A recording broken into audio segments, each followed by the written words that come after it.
నమస్తే, welcome to our channel. నేను సిరి. తెలంగాణలో బీఆర్ఎస్ పరిస్థితి ఏంటి? మరి కాంగ్రెస్ పార్టీలో విలీనం చేయబోతుందా లేకపోతే జతగట్టబోతుందా? సో ఈ అంశాన్ని మనకి వివరించడానికి మనతో పాటు ఉన్నారు ప్రముఖ senior journalist, political analyst CS Rao garu. నమస్కారం సార్. నమస్తే సార్, ఇప్పుడు చూస్తుంటే తెలంగాణలో బీఆర్ఎస్ పరిస్థితి ఏంటి అంటే, చాలా వరకు ఎమ్మెల్యేలు కొంతమంది వెళ్ళారు, ఇంకొకరు ఇద్దరు మళ్ళీ బీఆర్ఎస్ అంటూ వెనక్కి వచ్చారు.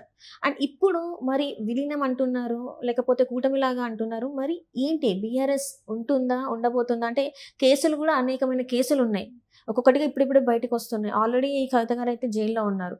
మరి కేటీఆర్, హరీష్ రావు, కేసీఆర్ వాళ్ళ పరిస్థితి ఏంటి? వాళ్ళ నెక్స్ట్ స్టెప్ ఏమయ్యబోతున్నారు? ఈ కేసులు అలాగే కవిత జైలు వీటి మీద బీఆర్ఎస్ పార్టీ యొక్క భవిష్యత్తు ఆధారపడి ఉందని చెప్పి ఒక వాదన. బీఆర్ఎస్ పార్టీ మనుగడ ఉంటుందా లేదంటే కాంగ్రెస్ పార్టీలో విలీనం అవుతుందా అసెంబ్లీ వేదికగా అనేది ఇంకొక వర్షన్. సరే, అసెంబ్లీలో విలీనం అయినా సరే ప్రజాక్షేత్రంలో నిలబడుతుందా పార్టీ అనేది మరొక చర్చ. ఇప్పుడు రాబోయేటువంటి రోజుల్లో గ్రేటర్ హైదరాబాద్ ఎన్నికలు వస్తున్నాయి సమీప భవిష్యత్తు. ప్లస్ స్థానిక సంస్థల ఎన్నికలకు కూడా రెడీగా అని చెప్పి ముఖ్యమంత్రి రేవంత్ రెడ్డి చెప్పడం జరిగింది. స్థానిక సంస్థల ఎన్నికల్లో అంటే పంచాయతీ కానీ, జడ్పీటీసీ కానీ, ఎంపీటీసీ కానీ, వీటిలో మున్సిపాలిటీలు కానీ వీటిలో నిలబడతారా నిలబడరు? అసలు బీఆర్ఎస్ పార్టీ నిలబడి ఎలక్షన్ చేయగలరా అనేది ఒకటి. గ్రేటర్ హైదరాబాద్ ఎన్నికల్లో తెలుగుదేశం పార్టీ ఖచ్చితంగా పోటీ చేస్తుందనే సంకేతాలు తెలుగుదేశం పార్టీ ఇచ్చేసింది. తెలుగుదేశం పార్టీ అంటే తెలుగుదేశం పార్టీ ఒక్కటే పోటీ చేయదు కదా. తెలుగుదేశం పార్టీ, జనసేన, బీజేపీ మూడు కలిసి కూటమిగా ఉన్నాయి కాబట్టి ఆంధ్రప్రదేశ్లో ఇక్కడ కూడా కూటమిగా పోటీ చేస్తాయి. అలాంటప్పుడు ఒకవైపు కూటమి, రెండో వైపు కాంగ్రెస్ పార్టీ, ఇంకొక వైపు బీఆర్ఎస్ పార్టీ ఉంటే నష్టపోయేది ఎవరు? BRS party నష్టపోతుంది.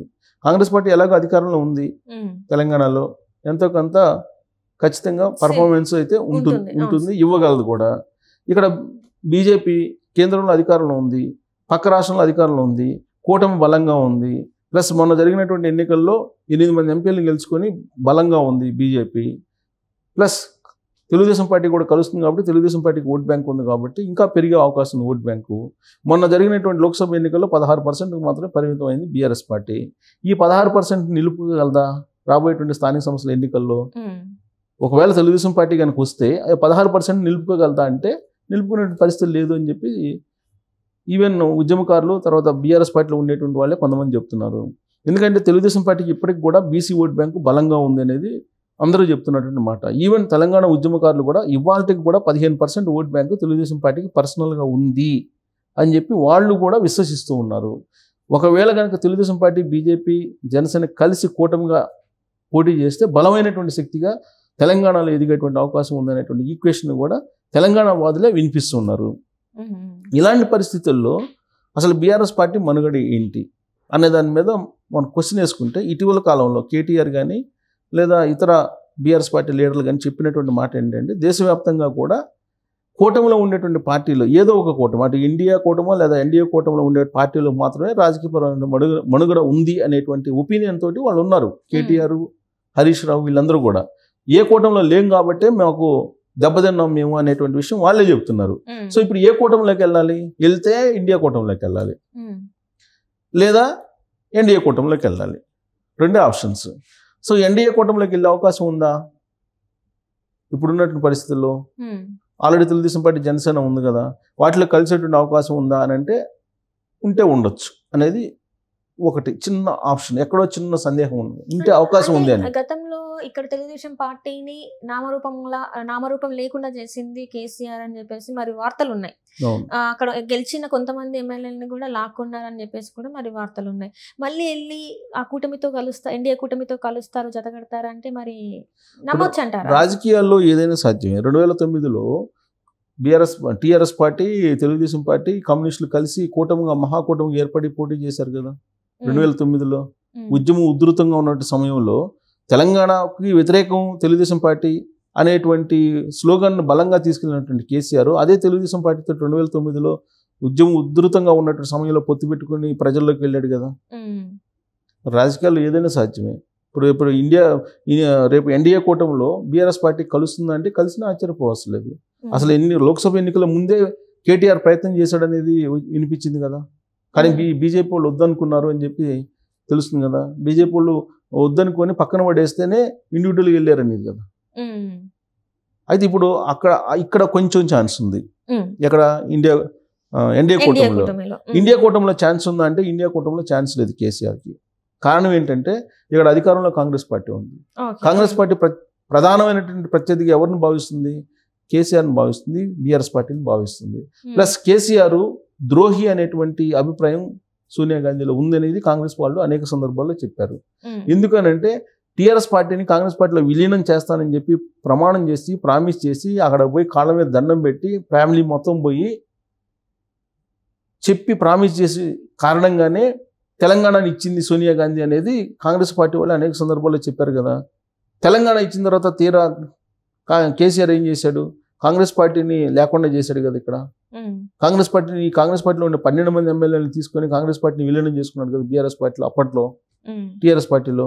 సో ఇప్పుడు అదే కాంగ్రెస్ పార్టీ ఇప్పుడు బీఆర్ఎస్ పార్టీని విలీనం చేసుకునే ప్రయత్నం చేస్తుంది అసెంబ్లీలో.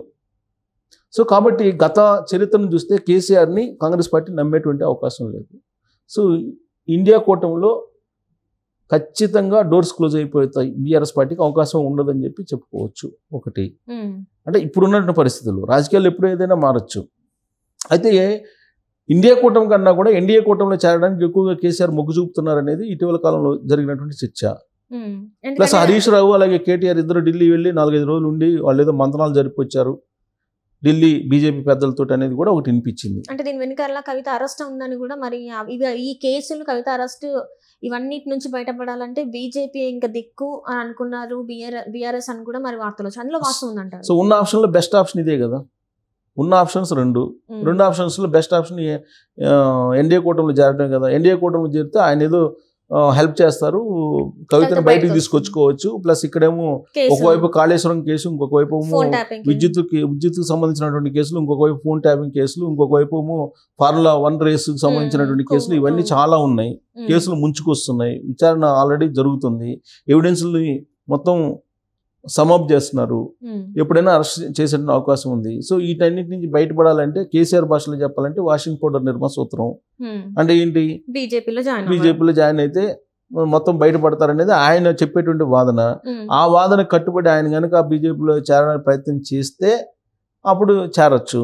దానికైతే బీజేపీ వాళ్ళు ఒప్పుకోవట్లేదని చెప్పి తెలుస్తుంది. ఎందుకంటే నెక్స్ట్ అధికారంలోకి రావాలని చెప్పి కోరుకుంటున్నారు వాళ్ళు. సో కేసీఆర్ని వాళ్ళు కూడా నమ్మేటువంటి పరిస్థితులు లేరు ఇవాళ. ఇప్పుడు అటు ఇండియా కూటమి నమ్మట్లేదు కేసీఆర్ని, ఇటు ఎన్డీఏ కూటమి నమ్మట్లేదు. ఇలాంటి పరిస్థితుల్లో అసలు బీఆర్ఎస్ పార్టీ ఉంటుందా అనేది ఒక క్వశ్చన్.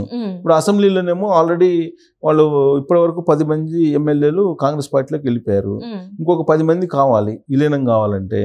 ఆ 10 మందిని కూడా కూడగట్టుకునే ప్రయత్నం కాంగ్రెస్ పార్టీ చేస్తుంది. ఎందుకంటే 2/3 మెజారిటీ కావాలి, 2/3 మెజారిటీ కావాలి. సో కాబట్టి మెజారిటీ ఉంటే కనుక చట్టబద్ధంగానే విలీనం చేసుకోవచ్చు. సో దానికోసం ప్రయత్నం చేస్తున్నటువంటి క్రమంలో ఆల్రెడీ కాంగ్రెస్ పార్టీకి వెళ్ళినటువంటి ఒక ఎమ్మెల్యే తిరిగి మళ్ళా బీఆర్ఎస్ పార్టీకి వచ్చారనేది నిన్న లేటెస్ట్ న్యూస్. కాదు కదా, ఒకరు కాదు ఇంకొక ఎమ్మెల్యే కూడా వస్తున్నారని చెప్పి బీఆర్ఎస్ పార్టీ వాళ్ళు యాడ్ చేశారు. దానికి ఖండనిచ్చాడు ఆయన, భద్రాచలం ఎమ్మెల్యే. సో కాబట్టి ఒక ఎమ్మెల్యే ఏదో టచ్లోకి వెళ్ళాడని చెప్పి తెలుస్తుంది. మరి అతను మళ్ళీ రావడానికి నమ్మకం ఉంది కాంగ్రెస్ పార్టీలోకి? చెప్పలేము, ఎప్పుడు ఏదైనా జరగచ్చు. సో కాబట్టి ఖచ్చితంగా బీఆర్ఎస్ పార్టీ విలీనం అసెంబ్లీలో జరుగుతుంది కాంగ్రెస్లో అనేది ఒక టైం బీయింగ్ మనకి తెలుస్తుంది. డెఫినెట్గా ఆ దిశగా రేవంత్ రెడ్డి వెళ్తున్నారు కాబట్టి అది జరిగేటువంటి అవకాశం ఉంది.